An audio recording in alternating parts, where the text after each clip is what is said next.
Hello વિદ્યાર્થી મિત્રો, કેમ છો? હું છું પ્રજ્ઞા જામકાટ. આપનું લર્નિંગ કરનામાં સ્વાગત છે.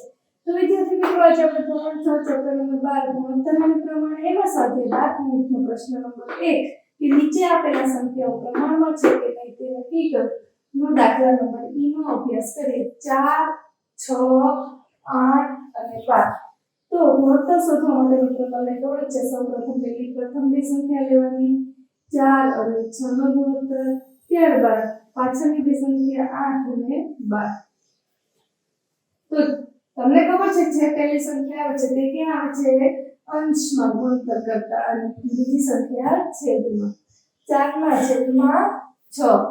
તો 2 × 2 4 અને 2 તરી 6.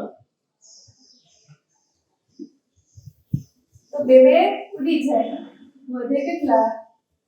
2 ના છેદમાં 3. હવે કોઈ ભાગ ચાલતો નથી એટલે આપણે કહી શકીએ 2 ના છેદમાં 3 એટલે કે 2/3.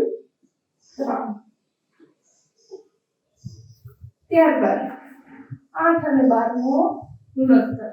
તો 8 ના છેદમાં 12.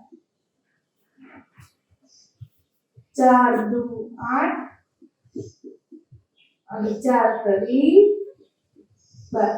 4 4 ઉડી જાય, વધે કેટલા? 2 ના છેદમાં 3. હવે કોઈ છેદ ઉડે નથી, તેથી કહી શકીએ 2/3.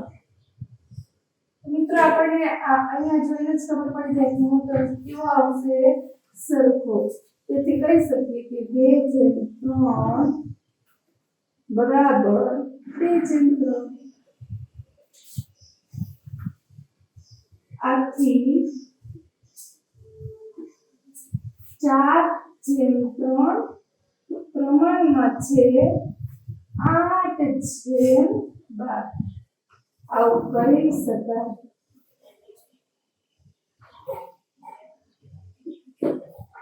અથવા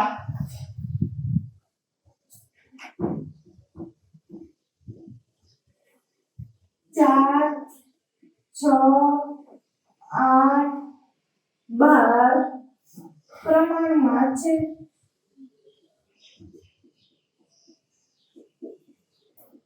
તમને જે રીતથી અનુકૂળ પડે એ રીતે તમે લખી શકો. મિત્રો, વિડીયોને પોઝ કરી તમારી નોટબુકમાં નોંધી લો. તેમજ મારો આ વિડીયો પસંદ આવે તો લાઈક, શેર અને સબસ્ક્રાઇબ